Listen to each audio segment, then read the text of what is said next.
네, 안녕하세요. 모카 김한영입니다. 현대차가 요번에 레벨4 로봇택시 주행을 곧 시작한다고 밝혀서 아주 주변을 깜짝 놀라게 하고 있습니다. 진짜 맞게 들으신 거예요. 이 택시 운전사 없이 정말 알아서 스스로 운전하는 로봇택시, 그게 테슬라도 아니고 현대차가 일론 머스크가 아니라 정의선 회장이, 그것도 미국도 아니고 우리나라에서, 좀 황당하죠. 이번 뉴스는 꼭 알고 가셔야 될 것 같아서 또 말씀드리려고 합니다.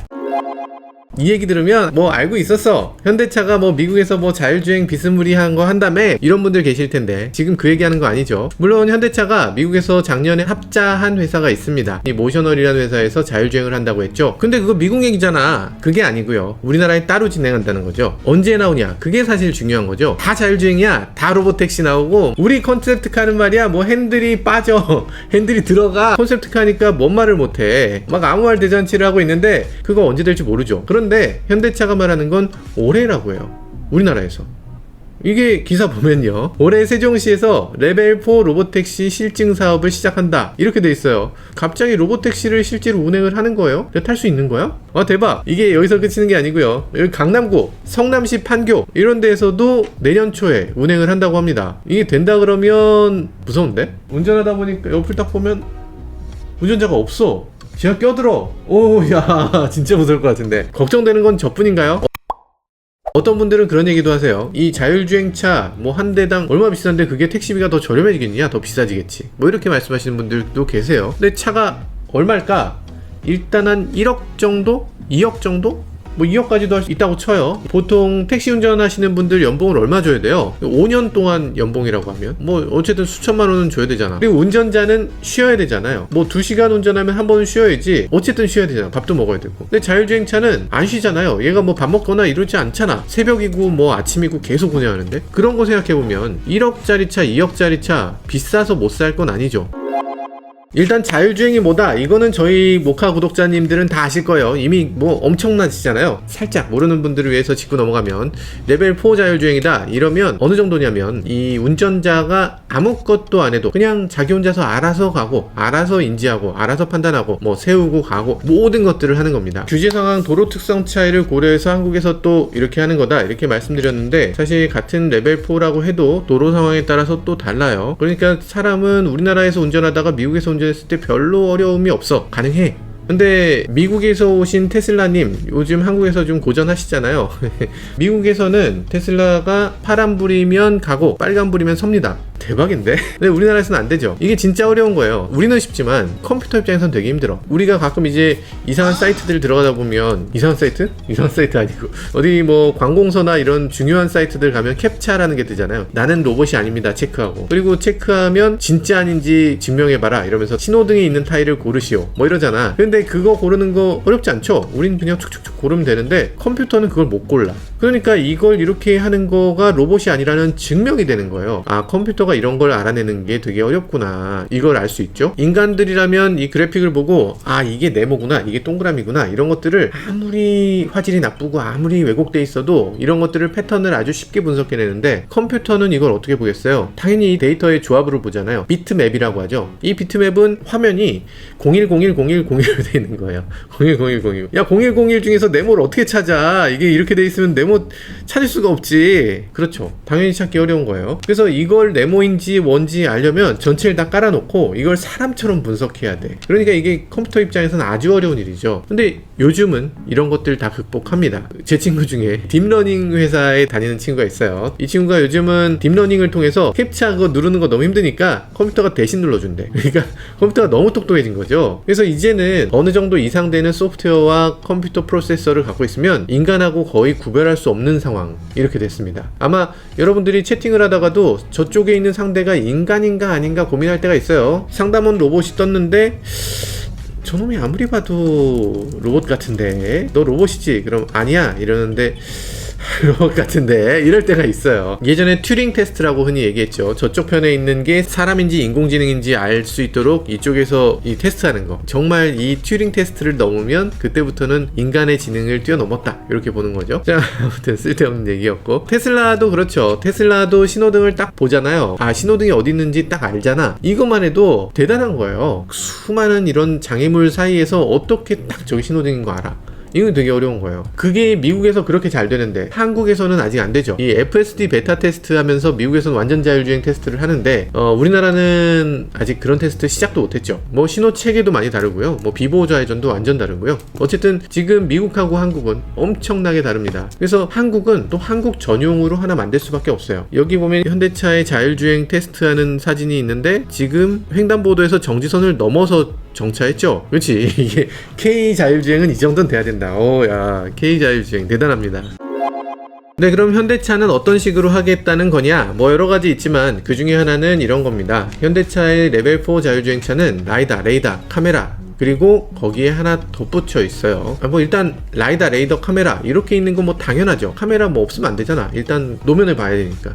이건 어쩔 수 없이 필요해. 라이다, 앞차와의 거리를 알기 위해서 있어야 되죠. 레이더, 앞차가 어디 있는지 확인하기 위해서 있어야 되죠. 이런 게 기본적인 상식이에요. 차가 있으면 제일 먼저 하는 게 레이저 이용하는 거리 측정. 자율주행이다 뭐다 하려면 레이저를 쓰는 게 그냥 가장 기초적인, 거리 측정기를 산다 그러면 100% 레이저를 이용합니다. 이건 뭐 어쩔 수 없어. 그게 쉬우니까 그거라는 거지 그게 더 좋아서 그거라는 건 아니에요. 레이저 측정기는 레이저가 갔다 돌아오는 시간을 딱 측정하면 되기 때문에 빛의 속도는 절대값이니까 바로 거리를 알 수 있게 되는 거죠. 카메라로는 도저히 거리 측정이 안 되니까 생각해보세요. 카메라로 어떻게 거리 측정해? 눈을 딱 가리고 이게 거리가 얼만지 눈찜작으로 알 수 있어요? 2m 39 이렇게 딱 나와요? 가려도 난 알겠는데 이런 사람들이 있을 거잖아요. 그래서 테슬라 쪽에서는 이런 식으로 생각을 하죠. 사람이 눈을 한쪽을 가려도 거리를 대충 알아. 왜냐하면 저게 정확하게 무슨 물건인지 아니까. 그걸 인식해서 저런 물건은 대충 요만한 크기인데 요만하게 보이니까 거리가 얼만큼 떨어져 있구만. 요걸 인식한다는 거예요. 그래서 요즘은 컴퓨터가 사람만큼 똑똑해진다면 굳이 레이저로 거리를 측정할 필요 없고 카메라 하나로도 거의 정확한 거리를 측정할 수 있다. 이렇게 생각한 거죠.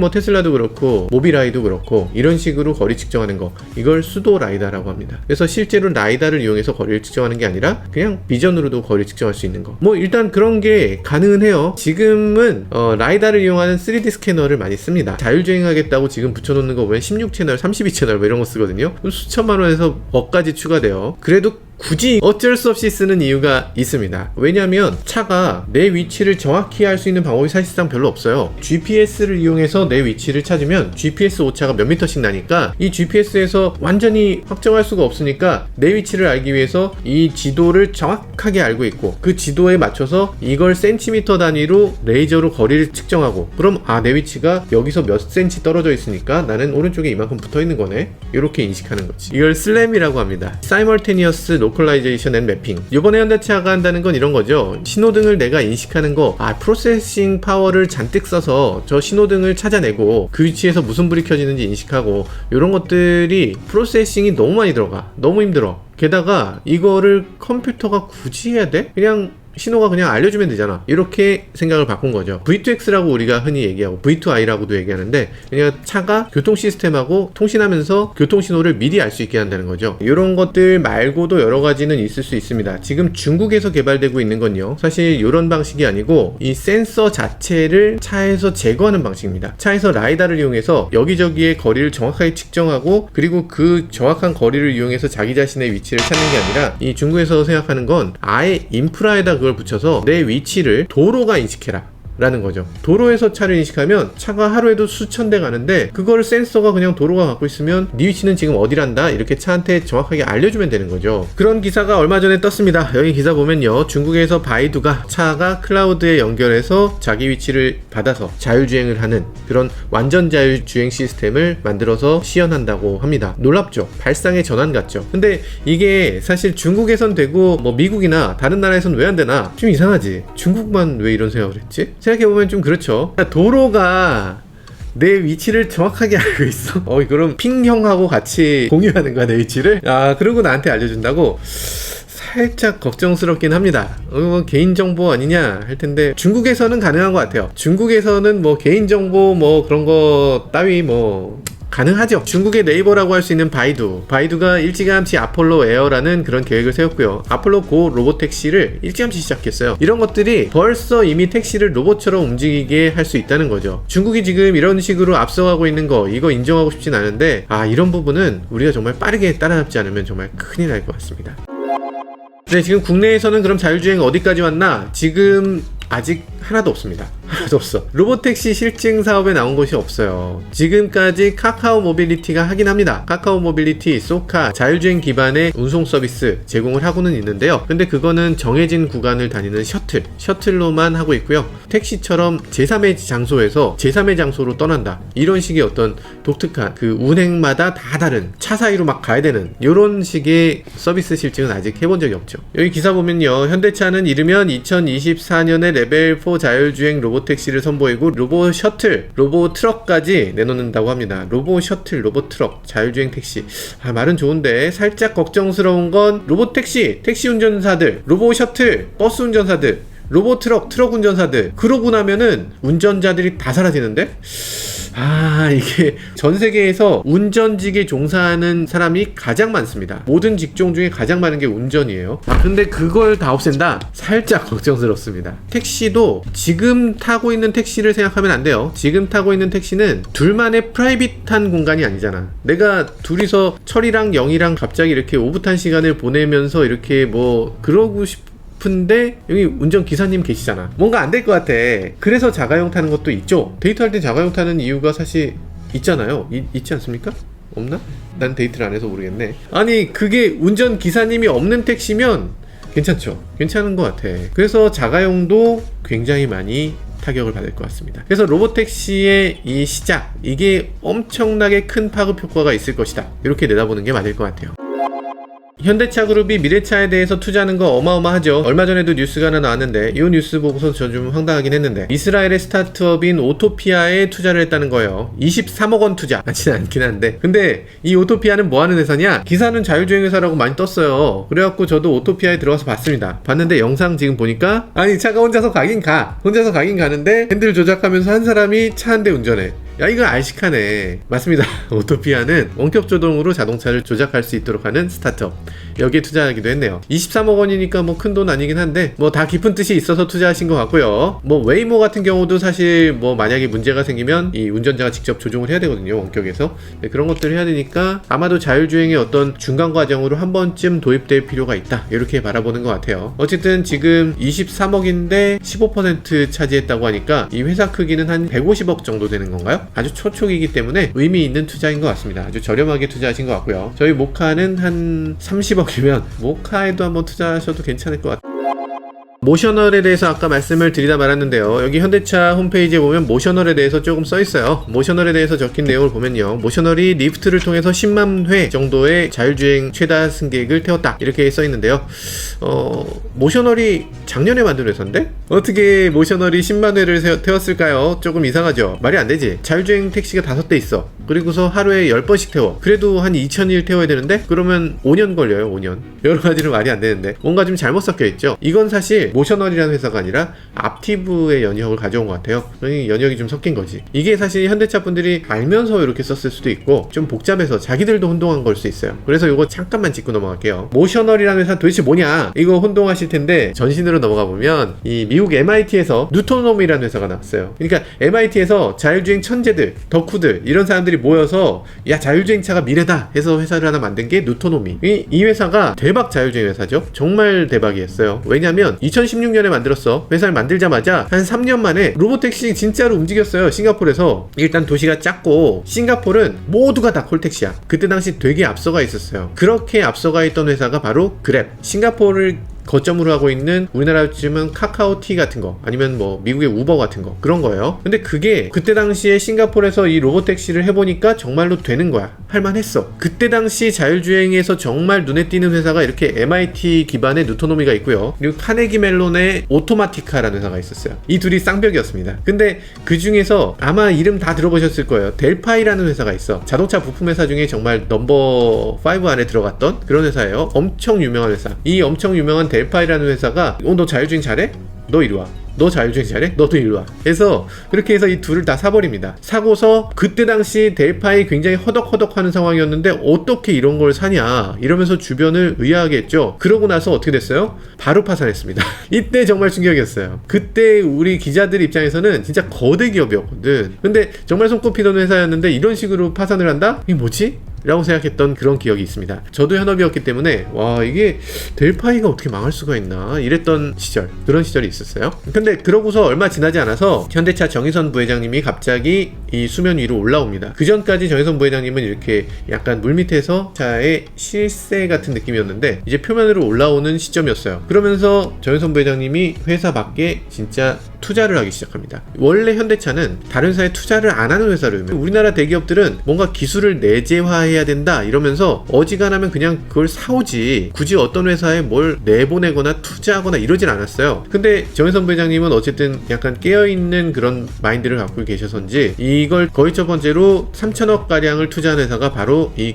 그랩입니다. 그래서 이 그랩이라는 싱가포르의 우버, 이 회사에 투자를 했는데 그때 당시만 해도 우리는 그랩이 뭔지 잘 몰랐지. 근데 알고 보니까 동남아를 싹쓸이한 회사더라고요. 그랩이라는 회사에 투자하면서 이게 도대체 어떤 회사인가 이런 거 자세히 보고 투자했을 거잖아요. 그때 당연히 자율주행 택시까지 운행했었다 이런 내용들을 들었을 거고요. 그리고 그때 당시 자율주행에 대한 기술을 가진 이 누토노미, 이걸 눈여겨본 것 같습니다. 어려웠어. 이 정도는 다 이해됐죠? 그러면 여기서 또 다음은 이 거대한 부품사 델파이, 이 델파이가 망해서 여기서 파워트레인 내보내고 애프터마켓 내보내고 그러고서 남은 분야는 첨단 분야죠. 커넥티비티라든지 뭐 자율주행이라든지 뭐 등등등, 뭐 안전운전이라든지 뭐 긴급제동이라든지 뭐 이런 첨단 분야가 남았어요. 그럼 그 회사 이름을 뭐라고 바꾸나? 그걸 앞티브라고 바꾼 겁니다. 그래서 그 회사가 앞티브가 됐어요. 앞티브가 그래도 큰 회사야. 그래서 이 큰 회사에 이 자율주행 분야에다 현대차가 투자를 한 겁니다. 나는 너네 거 딴 거 다 필요 없고 됐고요. 그 자율주행만 갖고 오시면 거기다 내가 투자할게요 라고서 현대차가 2조 원을 투자한 겁니다. 2조 4천억. 그리고 앞티브도 똑같이 그래? 그러면 우리도 2조 4천억 거기다 투입할게 라고 해서 같이 2조 4천억씩 투입해서 그렇게 해서 별도의 회사를 만든 거, 그게 바로 모셔널입니다. 그러니까 기존에 이 뉴토노미하고 오토마티카를 인수했잖아요. 그 회사에서 나온 회사에 현대차가 투자를 했다는 거죠. 어려웠어. 어쨌든 현대차는 정말 이런 자율주행차의 포트폴리오를 굉장히 깊게 가져가고 있습니다. 그래서 정혜선 부회장이 지난번에 CES에서 오로라의 크리스 덤슨하고 직접 악수한 적도 있었죠. 저도 그 자리에서 같이 크리스 덤슨 이 정혜선 회장과 악수를 하기도 했었고 자랑이다 참. 아무튼 네, 그때 당시에 아주 역사적인 현장이었어요. 정말 대단한 거였다고. 자, 그래서 현대차 지금 보면요, 이 포트폴리오가 대단합니다. 세계 최고의 자율주행 기술 회사에 투자한 거고요. 그리고 크리스 덤슨하고도 제휴가 돼 있으니까 뭐 여러 가지가 나올 것 같아요. 그렇지만 아직도 불안한 점도 있습니다. 현대차가 얼마 전에 바로 이 앞에서 저희 회사 앞에 굳이 오셔가지고 여기서 자율주행 넥소를 가지고서 주행하시다가 여기서 사고가 났어요. 이 사고 난 거 한번 동영상 보실까요? 네. 나 왜 웃고 있지? 도대체 이게 왜 사고 났냐? 자율주행이 정말 불안한 거 아니냐? 했는데 얼마 전에 국토부가 조사 결과를 내놨습니다. 운전자 과실이라고 하죠. 네, 그럴 줄 알았던 것 같은 느낌이 살짝 드네. 이때 그럼 운전자가 정말 운전한 거냐? 그건 아니고요. 자율주행한 건 맞는데 이 운전자가 자율주행하다 말고 갑자기 이 자율주행차가 이상한 방향으로 가니까 깜짝 놀라서 확 밟았는데, 확 밟은 게 브레이크가 아니라 가속 페달이었다는 거예요. 그래서 이때 가속 페달을 만약에 안 밟았으면 차가 긴급 제동을 할 수 있었을 텐데 가속 페달을 훅 밟았으니까 차가 나가서 박았다, 이 얘기죠. 좀 이상하죠. 가속 페달을 밟아도 긴급 제동을 하거든요. 요 자율주행차만큼은 가속 페달을 밟았을 때 긴급 제동이 안 됐나 보죠. 어쨌든 그런 운전자 과실로 결론이 나긴 했다고 합니다. 저희 모카에도 오셨던 장경태 의원, 어쨌든 운전자를 놀라게 해서 사고를 나게 한 거니까 아직 자율주행 기술이 문제가 있는 수준이고 기술을 더 가다듬어야 한다, 이런 취지의 말씀을 하셨어요. 맞는 말씀이시죠. 자율주행 택시 나오고 시범 운행도 한다고 하는데 역시 그보다 중요한 건 기술 완성도를 높이는 거고 안전이 우선이 되긴 해야 될 겁니다.